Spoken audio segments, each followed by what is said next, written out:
I'll never forget that night. Only child, wife, both in the hospital, different hospital with cancer. And then you can't afford the $2 because you lost your job. But it was that night is where I said, you know what? This is reality. I go, on the back end of all this, I want to do something. Had no idea what. I said, I just want to do something to help people in the same situation. Shift your mindset. Hey, welcome back to the Accelerate Your Insurance Sales Podcast. I am excited today. I am joined by the one, the only Tom Sutter with One Digital out on the west suburbs. Is that fair to say in Chicago, Tom? Yeah, we're all west. Yep. Well, welcome to the show, man. For the people who are watching this episode on YouTube, I'm going to need you to explain now. Before we get there, guys, I want to make a quick announcement. If you hear Tom's overcoming a little cold.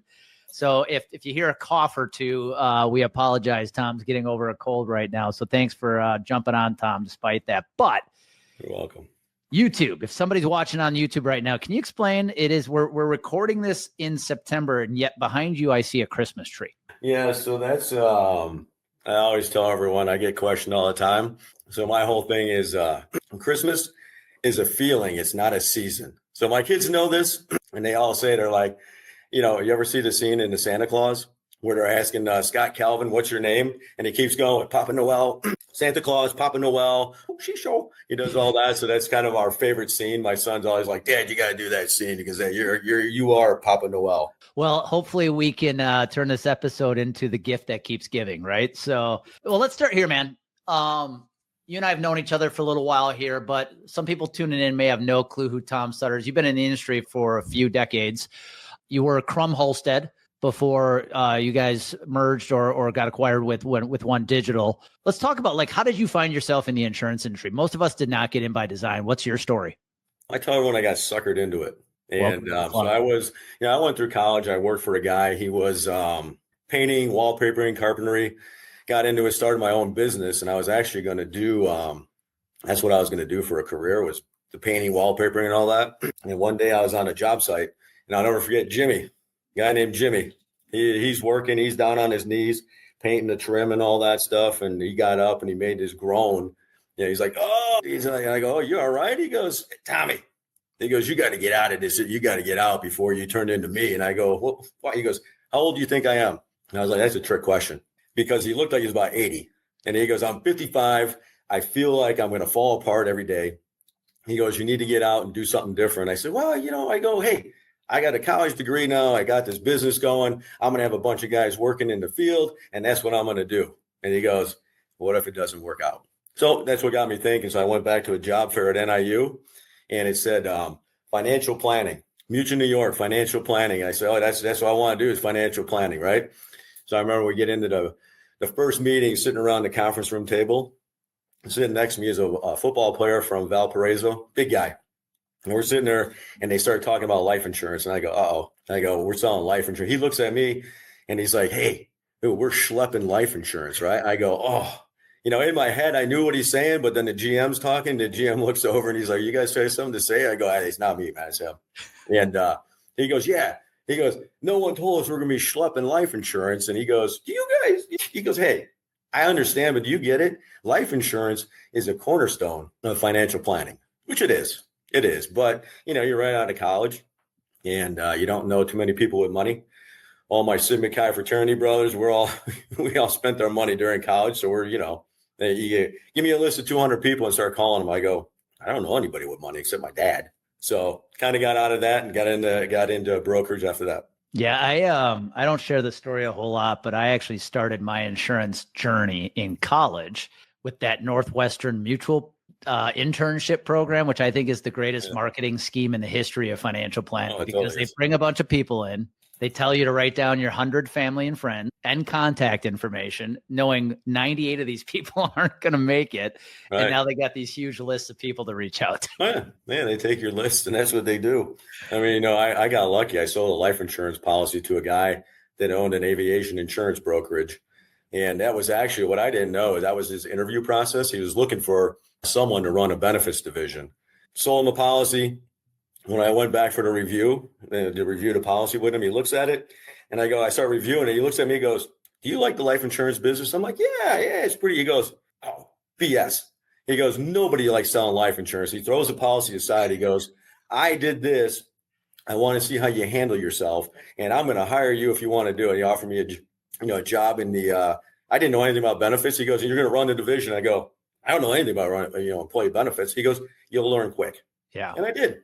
Yeah. It's, I think a lot of us, I don't know what your journey was like, but I started my actual career at Federated Insurance. And I tell people transparently, one of the reasons I didn't make it is I wasn't good at selling life insurance. And that was one of their key incentives to meet your goals and get promoted. And then I gravitated to benefits because I love the education side. I just felt there was so much education to be done in the employee benefit space. Do you find a similar feeling when you are talking about health insurance? Oh yeah. Yeah. Yeah. It's just, and it's different doing commercial and benefits. Benefits is touchy-feely. You're dealing with employees and families. And, hey, we're going to do all we can to take care of you. Commercial side, usually dealing with the CFO, and they're looking for best coverage, best price.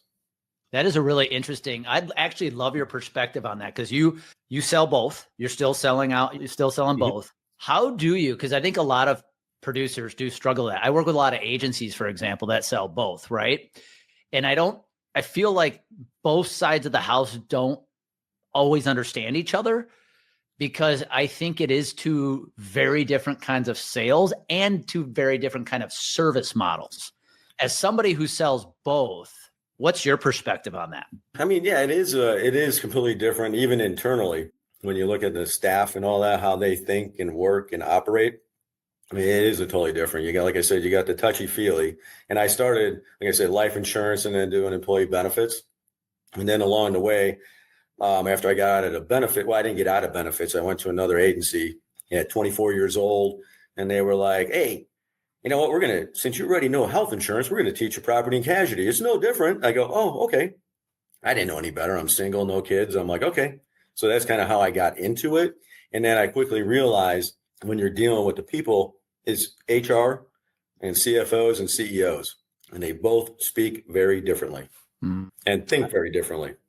Just had a conversation with a client this morning who's in a proposal this afternoon with a CFO and an employee benefit, an HR professional.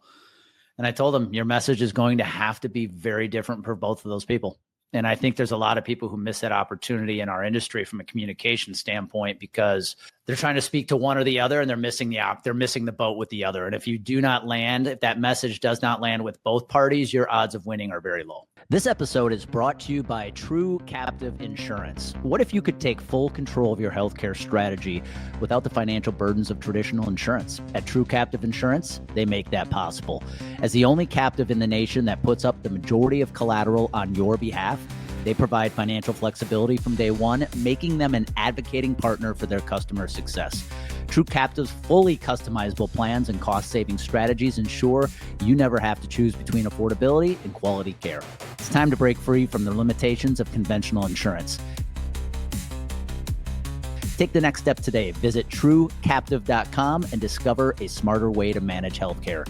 That is truecaptive.com. What are your thoughts? Because I know when I look at your resume, and again, you were in a director, a principal role with Crum Halstead right before moving to One Digital, and you spent a lot of time in your career in what I would call director type roles, sales, business. When you look for producers, what are you looking for today when you're trying to find a man or a woman who's going to go out and have what it takes to build their own book of business? I mean, what we're looking for now, it's, obviously like younger people. I mean, everyone can sell, but you're trying to get someone that comes in that you can train them and they're going to stick around for a long time. And they just have that thought process. And you're trying to make sure that they know how to communicate, number one, whether it's electronically, on the phone, or in person. You want to have that competitive nature, but you also want to have people that kind of think outside the box. You're not the, hey, I'm just going to do whatever you tell me to do. No, have your own ideas. You're creating a business within a business. Have your own ideas. We're open for it. We always tell everyone, as a producer, as long as you don't do anything immoral, illegal, unethical, if you make a mistake, we can fix it. You get down to those three things, yeah, okay, we got a problem, and there's no second chance. As a producer, if you can't win business doing it the right way, then don't do it. And if you're going to go down that path of one of those three, then we're done. You can part ways, you can go somewhere else. But I mean, that's what we look for. Real people, conversation. And it's not only young people. I mean, you look at producers who've been in the business for a long time. Maybe they've been a victim of their agency sold to Gallagher or one of the big boys, and they just don't like the model anymore. Because us at the One Digital, the reason why we went with One Digital, they still have the small business mentality and the small business model. I mean, One Digital started in 2000 as a online benefits broker, one of the first ones in 2000. And, you look at what they've done, over the years, and you go on the website, it still talks about helping individuals. We have a Medicare department downtown Chicago. All they do is help people enroll in Medicare. I think there's 600 employees down there doing it. I mean, it's a crazy amount of people down there. And small business. I mean, yes, we do have large companies. We have Fortune 500 companies, but that bread and butter where we started is what we still embrace. Yeah, it's interesting. 2 years ago, I spoke at one of the One Digital regional sales summits.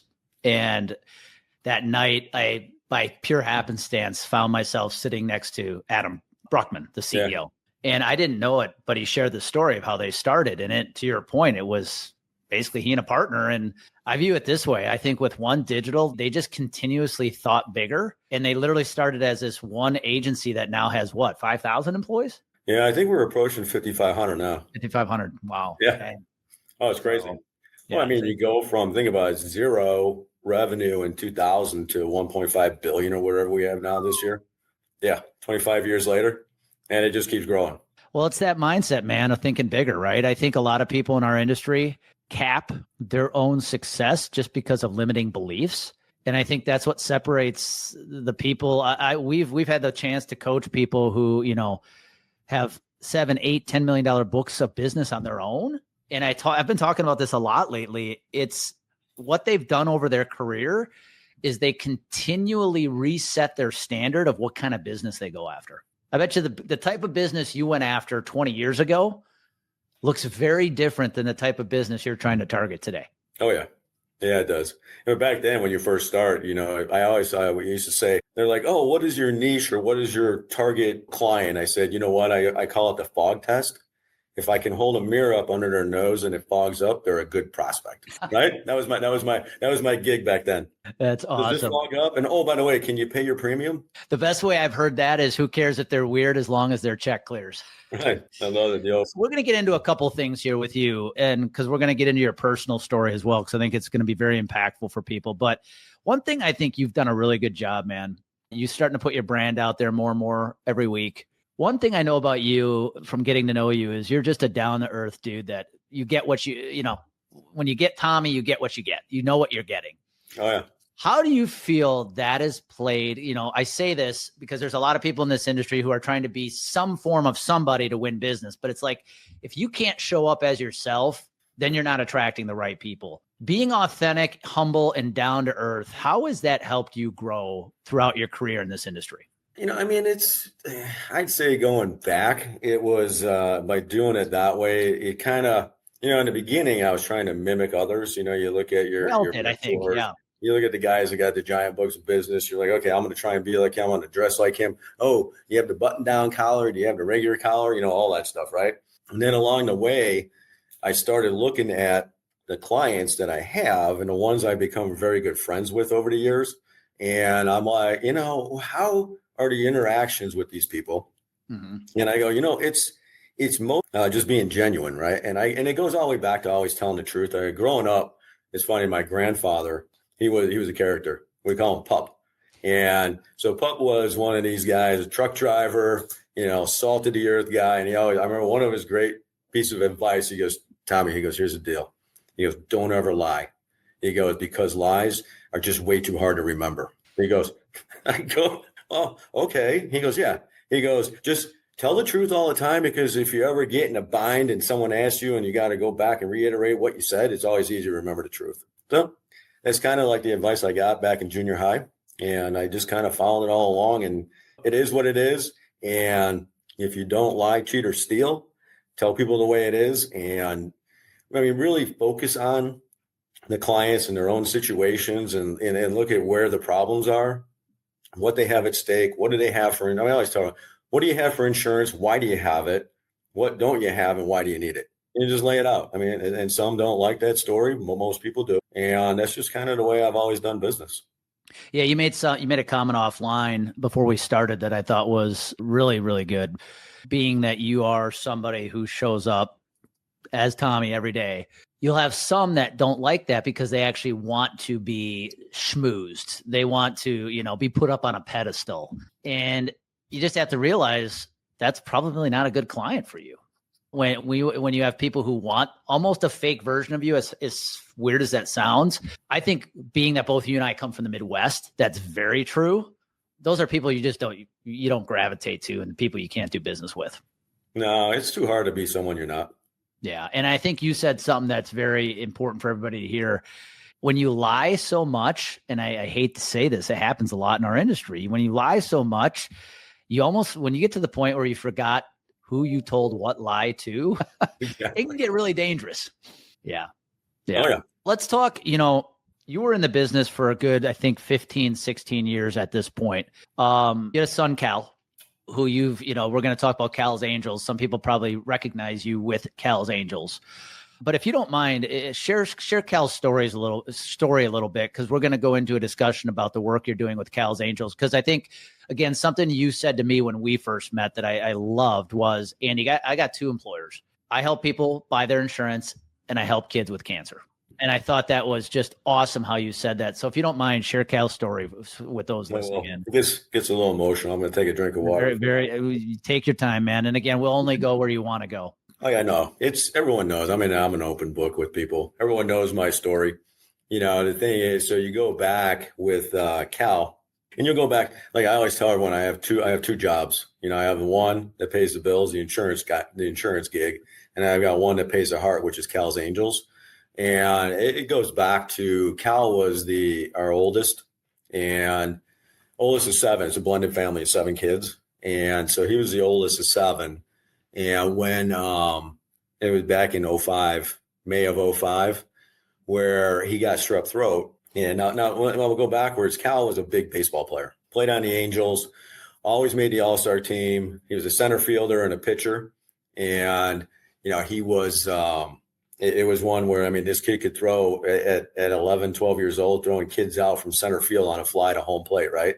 And so he didn't get the arm from me. I played ball, but I didn't have an arm. Like I played catcher and I played shortstop. I was not a long ball. I was not a pitcher. His mom will tell you. She's like, "Yeah, you get the arm from me." I'm like, "Okay, we'll placate her." Yeah, okay, that's cool. You got it from you, right? We just go along with it. Everyone knows. Everyone knows the truth. But so back in May of 05, he got strep throat. He had strep throat 3 times in 2 months. And now it was going around our area at the time. We live in Elgin. At the time, we were living in South Elgin, Illinois. And it was kind of going around the area at the time, and like a big outbreak. At one point, half the grammar school was out with strep throat. And so that's why they didn't catch it at first. Like they didn't think anything he was on antibiotics. It came back on antibiotics, went away, came back. Well, when it came back for the 3rd time, they were like, okay, whether there's an outbreak or not, we got to do something about it. We got to check this out. And I'll never forget that day. I'm sitting in the office in June of 05, and first phone call of the day, the All-Star coach calls and says, "Hey, great news. Cal made the All-Star team again." I'm like, it's awesome. That was cool, right? We were expecting that call. He tried out. He made it again. Second call of the day, his mom calls and says, "Hey, you know how Cal had strep throat 3 times over the last 2 months? Well, we got to take Cal for a bone marrow biopsy. They think he may have leukemia or lymphoma or blood cancer." I go, "What? What quack did you take him to?" Right? I go, "The kid, we just got the call on the All-Star team." I go, "And then, now you're calling with this." I go, "Okay, fine." So I met him at, I go, "I'll go. We'll meet at the hospital." Drove on down, and, as my mom was in the room, her mom, my wife was there. I mean, we're all, and they did. I don't know if you've ever seen a bone marrow biopsy, but wow, it's not easy. Yeah. Oh, it's like a 16-penny nail. They stick it in. It goes right into your, your butt bone back here, right in the back of the femur and all that. And it's just awful. And they did that, and to watch your kid going through something like that, it was brutal. Yeah. And then They go out, and I'll never forget when the doctor comes back in the room and he looks, and he's like, hey, you know, Cal, he's like, can you hang out with grandma and grandmas? And I got to talk to mom and dad. And I go, uh-oh. I mean, right there is when you go, that this is not good. And so I remember we walk out of the room, we had to go down 3 doors down. It felt like we were walking a mile. And she's looking at me, I'm looking at her, and I'm like, this is not a good, I know this is not gonna be good. And we go in a room, and that's where, you know, he goes, well, I don't know how else to say it. He goes, but Cal is coming back positive for leukemia. And not just leukemia, but the adult form of leukemia as a child. So 12 years old, he gets diagnosed with the adult form. Back then, we didn't realize it was basically a death sentence back then. Like, it's high risk leukemia in a child. And when they have the adult form, like, you know, we didn't know it. They didn't say anything about it. But as we went through it, we started realizing, we're like, oh, this is, I mean, he went in, they got him into remission once, relapsed, remission a second time, and then he relapsed. And then we ended up in an experimental program up in Minnesota, University of Minnesota, an experimental program where they were using natural killer cells, umbilical cord stem cells. I mean, the things they were doing, and they actually did get him back in remission, but they said, if it ever comes back, he's had a lifetime of radiation, everything. He cannot have anything else. And within a couple weeks, started as like a little scab on his face. No, he didn't think anything of it, right? 2 weeks after that, he passed away. And that was talk about throwing your life into a those one won't just give up, right? Yeah. And I mean, along the way, it was, I mean, I remember going into the hospital when people said, they go, look, don't feel sorry for yourself. There's always going to be someone that has it worse. And I said, how can anyone have it worse? My kid's got cancer, right? And they're like, well, and so I met that guy. You know, Cal was diagnosed in June of 2005. And in August, his roommate, only child, 14 years old, and the dad and I were playing PS2 with the boys. That dates it right there as to how long ago I was playing PS2, right? And the dad, after a couple hours, he's like, hey, you know, is it all right with my son? Because we could have pulled the curtain down. Back then, you shared rooms. And he's like, can my son hang out with you? He goes, I gotta, you know, go. And I go, oh, where are you going? He goes, well, I gotta go to down to Northwestern because my wife has breast cancer. Yeah. Now, you think of that. Only child has leukemia. Wife has breast cancer. And then he tells me how he parks about a quarter mile away to avoid paying for the parking garage. And I said, you know, when you get that ticket, it's only $2 when you get the ticket. And he goes, well, you know, along the way, I lost my job and I need that $2 to eat. I'll never forget that night. I mean, I tried giving the guy money and he's like, nah, I'm fine. Don't worry about it. I'm like, there's no way this guy is fine. And I don't care what he says. I go, only child, wife, both in a hospital, different hospital with cancer. And then you can't afford the $2 because you lost your job. But it was that night is where I said, you know what, like this stuff. I mean, I know this stuff happened to people. But I said that it's reality. You know, I met that guy that they talked about. And I go, this is reality. I go, on the back end of all this with Cal, hopefully with Cal, but I go, even if it's without Cal, I want to do something. Had no idea what. I said, I just want to do something to help people in the same situation. And then we kind of, you know, for another year or so, Cal fought it. We were in and out of hospitals. He was inpatient 11 and a half months out of 14. So his mom and I would switch off every week in the hospital. And, you know, we got to witness all these, you know, Cal had a Make-A-Wish. He had Bare Necessities. He had all these different organizations help. And I'm like, that is really cool. Because like I said, I'm trying to process what to do. And I go, there's not one organization, though, that does everything like what we do. I said, you know, you got Wishes, you got financial assistance, you've got, you know, other organizations, just different things they do. Some fund research, some do other things. I said, not one takes it and puts it all together into one program. And so kind of like that's where it kind of started. But, you know, we're in and out of hospitals. Yep. And then when he passed away in August of 2006, that's when, I mean, I just kind of right away, I gave up. You know, I did the whole thing. I tried to forget about it and not think about it, but that just gets worse. Yep. That's just the worst thing when that stuff's in your head, you know. So I didn't work, not proud to say it, but, you know, alcohol was my friend for a while. And I mean, everyone tells me, they're like, yeah, I don't blame you. I go, no, that wasn't good. It wasn't good. But I just remember waking up one day and I go, man, what am I doing? I go, I'm throwing everything away.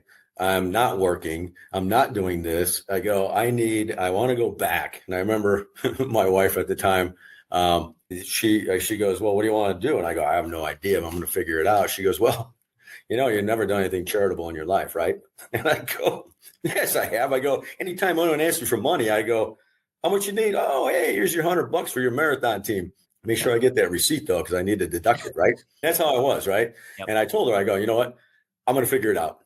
I'm going to figure it out. And I just kind of like started Googling everything. I said, what nonprofits, who makes it? Why do they make it? Which ones don't make it? And why don't they make it? And I saw the biggest thing was not so much the mission or anything else. It was transparency. And it was like kind of goes along with that whole thing about being honest and upfront with everything. There's a lot of charities leave that question, and that's where, because when we started this thing, we've always said from day one, always going to be completely transparent. You're going to know where every single dollar goes. And and I said, it's an open book policy. And we always tell people that support us, we said, look, if you ever want to come by and see the books, they're wide open. And only one guy took us up on it. Came by back then. We were running out of the house. And he came by, I had all the books sitting out, and he looks and he goes, tell you what, if you've got those all sitting out for me and you're willing to do this, I don't need to go any further. I'm in. And he became, he's a decent donor and one of our bigger ones. And he still is today because of the fact that he says, you know what, I looked forever for an organization where I knew what was going on. And he goes, and I finally found it. And that's what a lot of people say, they all know exactly where it all goes. Well, what I love about what you guys are doing with Cal's Angels, and for clarity, it is focused on pediatric cancer, right? Yes. Yeah. That is the mission. When I look at even the programs you guys offer, and feel free to go through some of these, comfort kits, fantasy flights, warrior wheels, like you guys, it sounds like you're creating a lot of opportunity for these kids, their families. This isn't just a one-stop shop type charity. Like there's a lot of cool things you guys are doing with it. Oh yeah. It's funny. I had someone tell me a little while ago, they said, Cal's Angels seems like it's run by somebody with ADHD. I go, Sutter. Because you got so much stuff going on. They go, but you keep it together. That's the craziest part about it. And I go, well, it's not me. I go, it's the whole team that we have. I go, we've had, from day one, I mean, it's odd to say it this way, but it was almost like this was supposed to happen. Yeah. Just because of Cal was one of those kids that everybody loved. Cal, awesome baseball player. But he was one of those kids that he was friends with the best kids on the team, but he was friends with the worst kids on the team. And, some people would make fun, and some of the other kids make fun of him for being friends with, this guy because he's not cool. Cal's like, oh, I don't care. Mm-hmm. He's my friend. Mm-hmm. He's our teammate and he's my friend. And so that kind of, the people that knew us from the beginning, they all knew Cal. And so you kind of get that going. So he's a kid that was loved by everybody. I think everybody, or maybe it's a couple that didn't, but whatever. But he kind of, you go along. And so we started this thing and it just took off from day one. We had a meeting in our living room in March of 2007. And I remember just family and friends, we said, look, this is what we want to do. We want to do wishes for kids. We want financial assistance for the families. We want to create awareness for pediatric cancer, because a lot of people don't understand of federal funding for cancer research, 4% goes to pediatrics, only 4%. And to me, I think that's backwards. I mean, you're talking about the future of our country and the future of our generations, that you're going to donate, 4% goes to research. I mean, not that adults don't need research as well, but adults have 900 and some odd drugs for chemotherapy drugs. Kids have less than 30. And there has not been a new one for pediatrics in 30 years. So that's kind of that whole research through clinical trials is where we get involved with too. Yeah. That awareness. I was totally unaware of that statistic. Yeah. A lot of people, they don't, that's why our golf outing is called More Than Four. Now we spell it FORE, but it's more than four is like, we're hoping to make that difference of getting, others. Now, if you start looking at Major League Sports now, the teams are starting to do the yellow ribbon, because September is Pediatric Cancer Awareness Month with the gold ribbon. That's hence why we're doing this interview in September. Yeah. You're starting to see a lot of sports teams now are starting to. White Sox just had a big thing back 2 weekends ago, Pediatric Cancer Awareness event at the park. So that was pretty cool. That's I love your perspective on this, man. I mean, what you've done with Cal's Angels is so respectable. As a guy who struggles with volunteering and charity myself, because when I think volunteering or charity, unfortunately, sometimes I go right to like donating money. That's it. What are your thoughts? Like for people who might be listening in who are like, yeah, I need, as you know, you were the guy that said, I will donate, but give me the receipt. And it's gone so much more than that for you now. What advice would you give somebody out there who's listening that might be like, yeah, I know I need to add more charity work or whatever to my life, but it struggles to figure out how to do that? What, you have any advice or words of wisdom for them? I always we'll put it back on the people we know who are volunteers. And, a lot of volunteers we have our organization has one of the causes, and it has commonality, unfortunately, commonality with a lot of people. Most people have either maybe most likely not experienced themselves, but know somebody. Absolutely. And so you instantly have that. So that's where, it's that passion where I tell people, I go, look, what are you passionate about? Whether it's kids with cancer or, it's the paws with the dogs or it's pads with the homeless. I go, everybody has a purpose and a cause. And what is it that, when you look at it, what would you want to do? What's your passion? Who do you want to help? That's the first thing. And then, we all need, we've got, I don't know. This year we're going to do $5 million in fundraising. And that's, you look at all the people we have donating and then we have so many volunteers. So back in the beginning, getting volunteers, I remember we learned early on when you have volunteers that nothing against volunteers, because I was trying to do that and I would do the same thing. Hey, we got this 5K event. We need about 20 volunteers. So we'd ask 20 people say they'd show up. On the day of, 10 show up. And then of that 10, 5 are gone before it's over. So now you're at this event where you need 20 people and you're down to my wife and I and, a couple people. And you're like, oh, we're going to be here a long time. So then you start going out and asking 40 people for a 20-person job. And then you get, sometimes you have too many, but it's better to have too many than not enough. But every single person we have as a volunteer all has a passion for what we're doing. And somehow, some way, they know somebody that went through it. Now, if you're looking for someone that hasn't had a touch with it, we have so many events. We have a golf outing every year. We have our gala every year. We've got all throughout the year, coming up at the end of the month, we have, it's called a glow walk, where over at the minor league ballpark, we do families just come together and it's just a fun event. There's kids activities and there's a walk at the end of it, but it's all about that, creating that awareness and just supporting the families that we've helped all along the way. It's a pretty cool event. It's at the King County Cougar Stadium here in Geneva. Mm-hmm. And it's at the end of the month. And then, like I said, with all these different events, it just, my advice is look for what you want to do, but then you have to have the mindset of doing it. If somebody wanted to get involved directly with Cal's Angels, what is the easiest way to get involved? On the website, so we've had to go, this is an insurance company thing, we've had to vet out our volunteers now. You have to go through, so we have a spot on the web, Cal's Angels, CALSANGELS.org, calsangels.org. We'll put that in the show notes as well. Yep. It's on, so it's on the website. There's a volunteer section. So you have to sign up through there. You list your interests and what you want to help with. They may ask a few other questions, but then we also vet them out because, like I said, you're involved, direct contact at times with kids. And so, the insurance company side of it, they're like, hey, you can't just have anybody coming in, which we know. In the beginning we did, but, now it's a formal process. Oh, you think about that, how times have changed and how that process even impacts something like volunteering.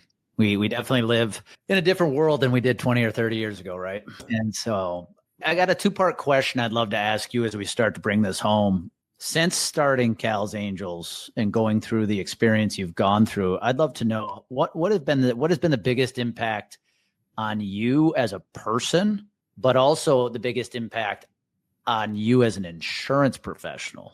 Yeah, I say the biggest impact on me as a person was slowing me down and kind of enjoying life. I was so fast paced. Back then you you start out and you're, like I said, they had the fog test. You're out trying to sell insurance. You're just trying to build that book of business as fast as you can, and not really being concerned about, like I said, oh yeah, you want money? That's great. I'll give you money for your cause and all that stuff. But oh, you want me to come out and volunteer?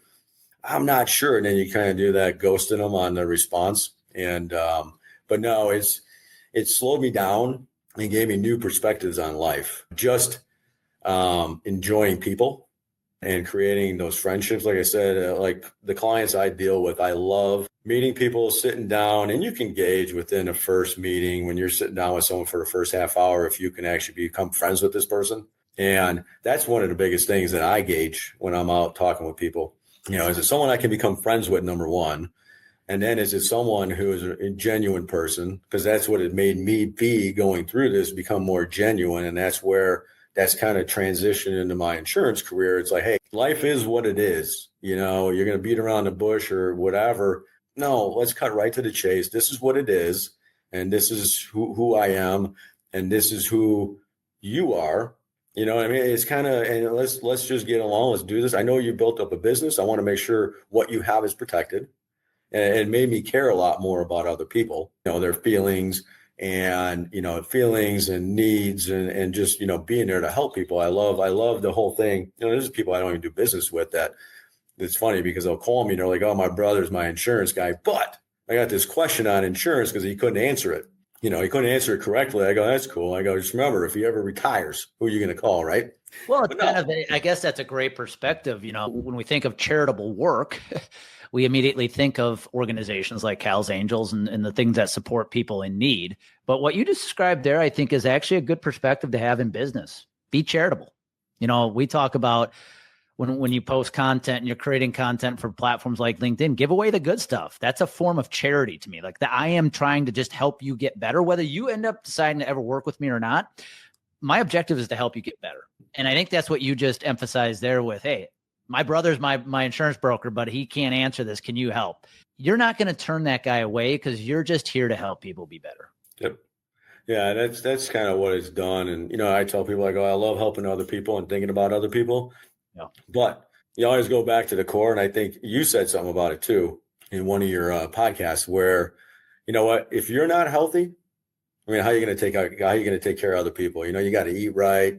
You got to sleep well, basically make sure you're healthy first before you can take care of other people. Absolutely. Without health, we have nothing. So that's always been my my go-to, like when I'm eating lunches. Now, every once in a while, people watching this that know me, may be like, okay, wait, I saw you eat that 2-pound steak. So I go, hey, you know what? It's not all the time. Hey, it's all protein, brother.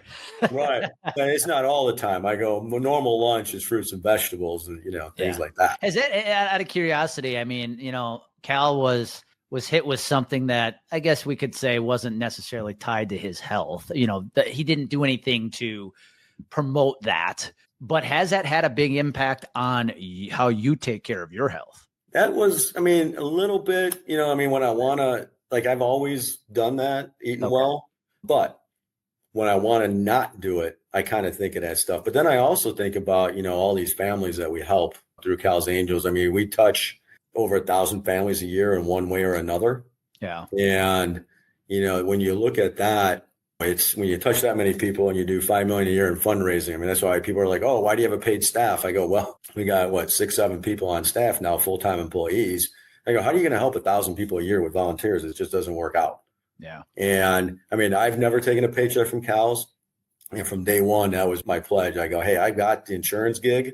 Yep. Like I said, Cal's pays the heart. It's just, oh yeah. And then the people that, we come in contact, helping all these people. I run a dad's group through Cal's Angels too. And in the dad's group, it's, dads deal with it differently than moms. There was always, moms had all these Facebook groups. They have, all their separate groups and all that. And one day, one of the dads, we're at an event and he goes, hey, why don't we have a dad's group? I said, I don't know why we don't. I said, because us dads just think differently. We act like it's no big deal. We don't need to deal with it. But I go, but it is. And he's like, okay, you need to start it. And I go, oh, that's great. You got a great idea. And I'll start. But I did. I was like, because, you think about the concept, talking with the dads, there's nothing that I have not experienced. Yep. that they have, you know, and that was one thing, you know, anywhere from being diagnosed to relapsing to losing your child, you know, I mean, there was I did the whole gamut. And so I've had some hard talks with them. You know, a lot of them want to give up. And it's just a typical ignore it. And I go, don't ignore it. You bury your head in the sand. That's going to rear its ugly head at some point. It's going to be 10 times worse. Or, you know, you want to, you know, just be like, give up. Right. And I go, I've had conversations with some of them. I said, look, don't be selfish. You know, and instantly when you tell someone don't be selfish, they kind of look at you for an instant. What do you mean? I go, well, look, here's the deal. When you've got this going on, you want to give up. I go, okay, so you got a wife, you've got another child. I go, at work. I go, you told me you're a sales guy. I go, how many people are in the company? He goes, you know, I got like a 20 person. So a small business, 2 salespeople. He's one of them. And I go, okay, so you give up and your company loses half the revenue. I go, so now they got to go and fire the single mom at the front desk who's got a daughter in college. I go, so she's not getting a college degree because of you. It's a hard conversation, but it's a real conversation. And one of them goes, you know, he goes, I've had conversations with the social workers. He goes, they all mean well, but most of them have not experienced life in this way. Yeah. So but I cannot say any part of what you said that you don't know what I'm going through. So we all, and he's like, I'm speaking for all the dads in this group. We all love that you're running this thing and that you don't beat around the bush. You just kind of say, look, that's the way. Don't be. Yep. And yeah, I mean, that's just kind of what. Well, and I gotta believe this journey for you has also taught you don't sweat the small stuff. I'm sure you sweat the small stuff a lot less than you used to. Oh yeah. It's you know, like I say, you know, people will make mistakes when we're doing our business, and I go, look, don't worry about it, because they get freaked out, they're gonna get in trouble, or you know. And I'm like, don't worry about it, we'll fix it, because you didn't do it. It was not illegal, immoral, unethical. We can fix it. We just got to man up to it and say, hey, look, I made a mistake. Yep. This is what happened, but this is what we need to do. Yeah. And I've just learned to deal with people in general just differently. And, you know, every once in a while, you know, someone will rub you the wrong way. Yeah. I say bad Tom comes out, but that's not too often. Well, Tom, it's been an inspiration to have you on, man. This is it's just an amazing story. So I'm sure this episode will inspire a lot of people. And I hope there are people who've experienced similar things. And I hate to say that they may have, because they probably have, but I hope nobody has to go through it. But if they do, I'm sure they'll be reaching out to Cal's Angels. So thank you for sharing all that. Like I said, I think this is going to be a big inspiration to people who tune in. Yeah. Thanks for having me on, Andy. Awesome, Tom. Anytime. Everybody else be good. That's all we got for this episode of the Accelerate Your Insurance Sales Podcast. One of the most valuable things you can do to help us and other new potential listeners find our show is for you to rate the show and leave a review. So as a special bonus for you, if you leave us a review, take a screenshot of your review and send it to me as a DM to my LinkedIn profile. I will send you a free copy of our LinkedIn Diamond Playbook, our proven 4-step strategy to grow your business on LinkedIn. So go right now, leave us a review, screenshot it, and send me a DM on LinkedIn. Also, please share this podcast with anyone you think would enjoy it. That's it for now.